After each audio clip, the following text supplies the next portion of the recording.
In November of 2023, the Swell Pod took a 10-day journey across 5 states, traveling 3,580 miles with one challenge in mind.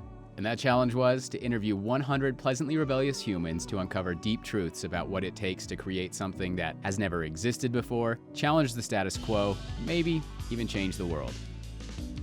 This is the Kiln Road Trip, created and produced by the Swell Pod. In partnership with Kiln, Moterra Camper Vans, and sponsored by Taurus. I'm Spencer McKeown. And I'm Josh Taylor, and together we're the co-hosts of the Swell Pod and your guides on the Kiln Road Trip. Follow along on the journey. Be sure to subscribe to the podcast, follow the Swell Pod on social media, and subscribe to your YouTube channel at, you guessed it, the Swell Pod. This is interview 97 of the Kiln Road Trip, and today, for this episode, we were desperately searching for enough people to help us reach that 100 interview mark on our road trip. It was nearing midnight on our final day, and we were about ready to set off back to Utah for an all-night drive when we found out that a good friend, Jesse Ranney, normally located out of Utah, just happened to be on vacation with his family 5 minutes from where we were stationed at Kiln Lucadia. It was meant to be. Jesse is a writer, producer, and film director at Royal Productions. Thank you for tuning in to today's episode. We hope you enjoy. Jesse Ranney, how's it going? So welcome to the Swell Pod. This is the Kiln Road Trip, where we're on a journey to interview 100 pleasantly rebellious people. And you're one of the 100. I made it. Yeah, dude. You made it. Skin of time, right? Yeah, it's crazy. Like, nick of time, rather. Yeah, exactly. It's late and we're tired, but yeah, this is insane how it worked out. We're trying to get to the 100. We're super close, and I know we were driving back down from Portland down to Southern California, where we were trying to find some last spots, and called you up, and we're like, we're headed to San Diego. We need some people. And you're like, yeah, I'm in San Diego. Like, 2 people that live in Utah. That's crazy. Yeah. But no. Sorry. But yeah, so yeah, I don't know. Can you just introduce yourself to the audience and tell us like what you do and what you're passionate about? Definitely. My name is Jesse Ranney, and I am passionate about lots of things. The Kansas City Chiefs being first and foremost of that. Yeah. And my family, and yeah, no, I love, I don't know, like making movies, working hard. Like, you know, there's, I don't know, like I'm kind of one of those guys that like gets passionate about a lot of things and pursue it pretty hard, you know? Mm-hmm. And yeah. Yeah, so you know, we know each other because you make movies. Yeah. You've produced movies, worked on various different political ads and stuff like that, and so you have your hands in a lot of different things, whether it's producing films or running campaigns for political people. Yeah, and it's pretty incredible. So yeah, tell us just a little bit about like what got you into, I guess, kind of the movie making. Like, where did that all start? So where did it start? I think honestly, and this is the like craziest, weirdest thing, nerdy kid, like on a pig farm, middle of nowhere, Missouri, and I was watching a movie called Saints and Soldiers, like this little, I think it was like a $600,000 movie, and I was obsessed with this like oh man, like this movie that wasn't in theaters, that like people didn't know, that I found them kind of like, then I listened to the commentary about how they made it, and it like as a kid in the middle of nowhere, like growing up poor, that kind of like made it sink in. It's like, wait a minute, like I can do things, like there's like attainable dreams out there that like I don't have to be in the system or in LA or something, that like that I could like work towards. And so like that made me kind of start getting interested in independent film. And then, you know, I moved to Utah and just kind of like find any set I could work on, and, you know, run and get coffee and set up, you know, the grip and set up light stands and things like that, and just kind of learn every aspect I can. I think that's probably where it started. Yeah, it was just like being just kind of geek, listening to the commentaries on how it was made, and like figuring out like there was like a step-by-step process I could work through to do it. Yeah. And when did it become kind of real to you, to the point where, you know, I've always kind of admired your ability to put all the pieces together, to actually get a project together with the right pieces, you know, in a way that it's interesting to hear your story, to the point where, you know, you can go with a relatively low budget, and you can actually put something together. So when did it all start to kind of feel real to the point where you're actually getting projects put together and something that's even appetizing to to like an investor or something like that? I guess to a certain extent it still hasn't felt real, but no, I think like it was that first moment where, I'd been hired to kind of produce and like help put together other people's films like a little bit prior, but then I think when we sat down, we're like, hey, let's do this. Let's make like a horror film. Let's go for it. And the first random guy that's just like, yeah, I'm in. Like, what do you want? Let's do it. The first time you had like an investor actually willing to write a check, and it was just like, wait a minute. Okay, all right, we got to make this happen. We got to do something. Like, he's here. He wants us to make it. Like, and then working back step by step, and then like for me, like when I hit that moment, that's when it became stressful, because like up to that point it was like a dream. It was something I wanted to do. It's something that's a big goal, but like now it's like, oh shoot, I got somebody's money on the line. I got to make sure they get their money back. And I think that's the moment it felt real, but more in like as bad as like a stressful sense as well, like more of a sense of responsibility, because it's like, man, there's something on the line now. And I'd say, yeah, and and we'd float it together. We'd put together like a package and kind of, I don't know, something that we thought would be successful. But I think it was still that moment when somebody's like, yeah, all right, I'm gonna buy in and believe in you, and write a check, and then like I gotta make sure I don't just like lose this guy's money. Yeah. It's so we could probably talk about Behind You, which was a picture that you put together and has gone out into the world. So tell us about like where that idea started and how that idea came to be. Yeah, no. So that one came. We were just kind of, more. I hate those guys that think of it like purely in numbers and less in art, but like kind of that situation. I think we were like, all right, if we're gonna do something on a low budget, horror film, right? Because there's so many people that watch those overseas. They like the jump scares. And so we started like working on the path. Okay, what does a successful horror film look like, right? Raise the money. We shot it. Like floated around, took it to some studios.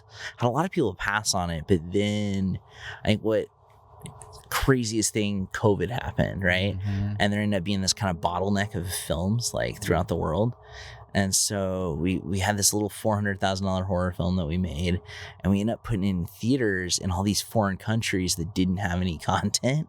And so it goes like Vietnam, and it becomes, it was the number one movie in the box office in Vietnam. Mm-hmm. It goes to like the Ukraine. It went to Russia. It went to like the United Arab countries, and then Mexico, Chile, and all these countries that just kind of didn't have anything to fill because all the productions have been shut down. And so that was kind of weird, like this little cheap horror film we made, watching at the top of the box office in countries we've never been to. And it was kind of cool. It went to Hulu here, and we had okay ground in the US, but it was just it's funny, like and that's kind of what we were going for. We knew there'd be a foreign sales aspect. We just didn't anticipate it being the only movie they had to put out. So we some of it was a little lucky. But what were some of the bigger challenges that you guys had when you were making that movie?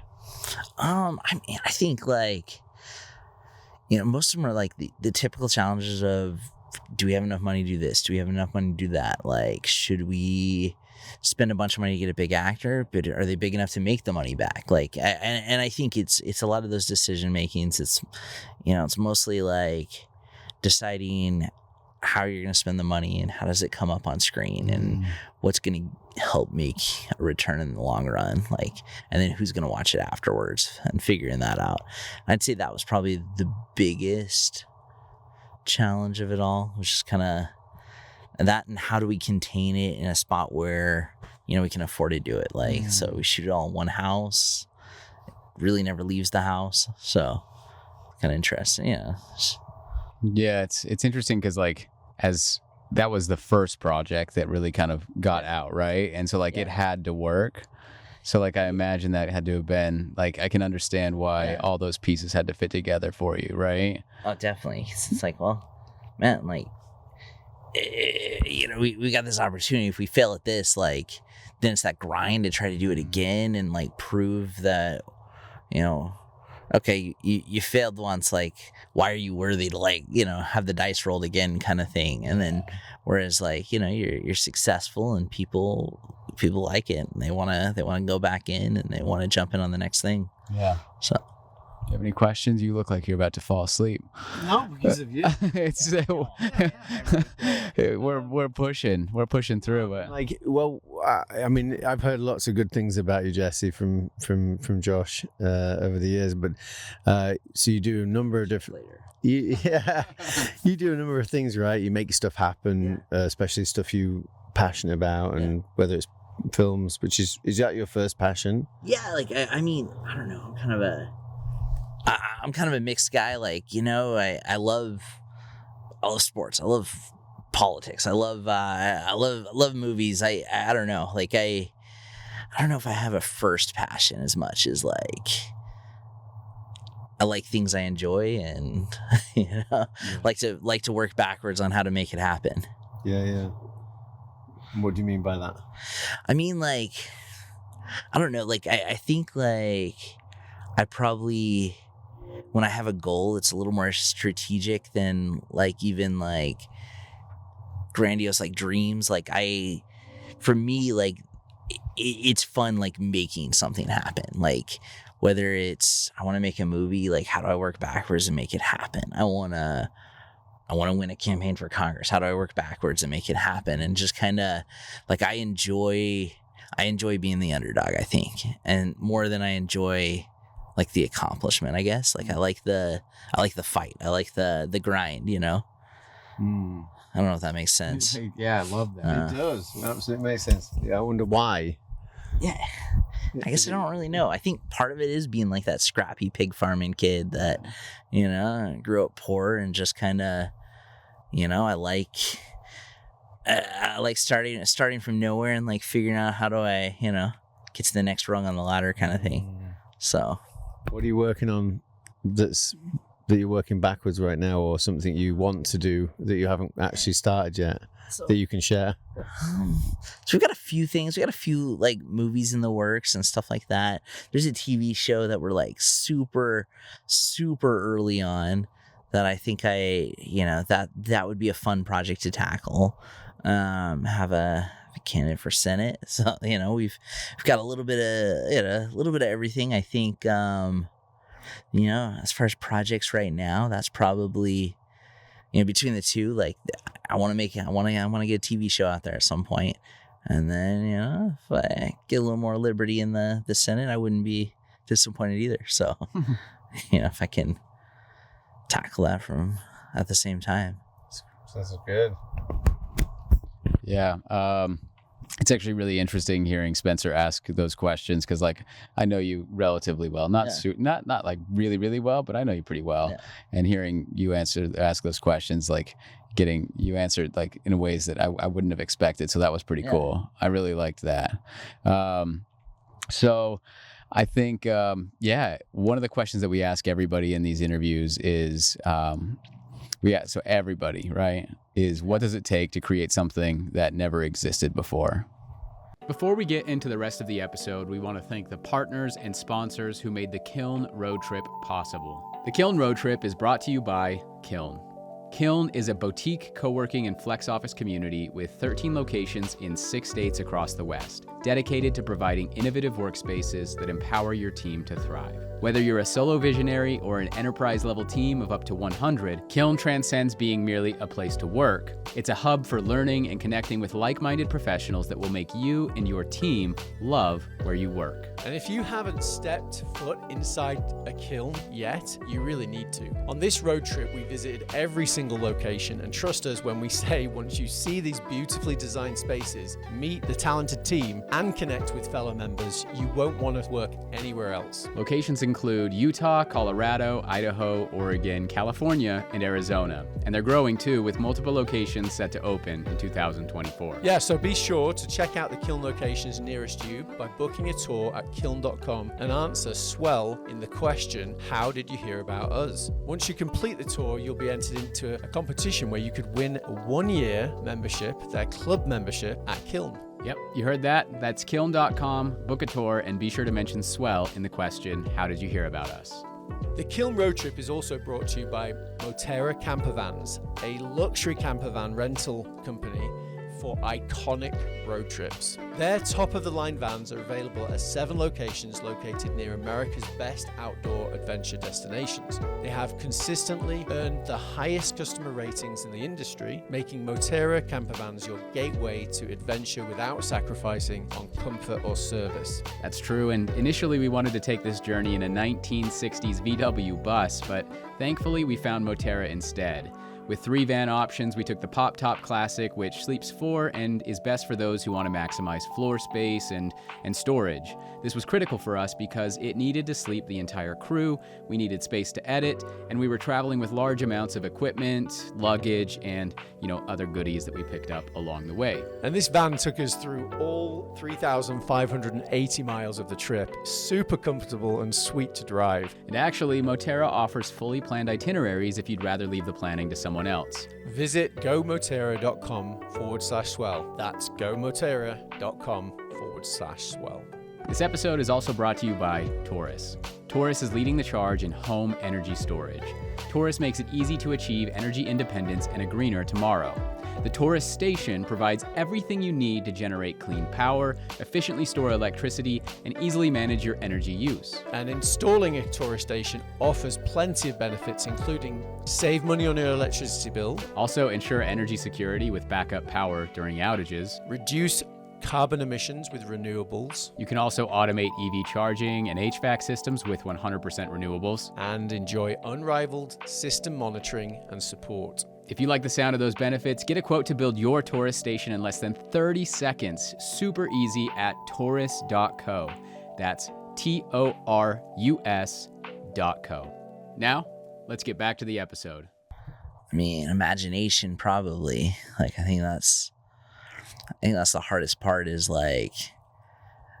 that, and I think a desire to fix a problem, if there's something that's not there, and knowing what could be, how do you build the better mousetrap? How do you create the better film? How do you, so I think it takes a little imagination and and probably a lot of hard work. I don't think anybody really accomplished anything without hard work. So maybe a little desperation too. Thanks for tuning in to today's episode of the Kiln Road Trip. Be sure to follow along on the rest of the journey, and you can do that in 2 ways. 1, subscribe to the podcast, whether you're listening on Apple, Spotify, or maybe even watching on YouTube, and follow along on all of our social media platforms, whether you're on LinkedIn, Instagram, Facebook, Twitter, or TikTok, at the Swell Pod. Thanks again, and we'll see you in the next episode.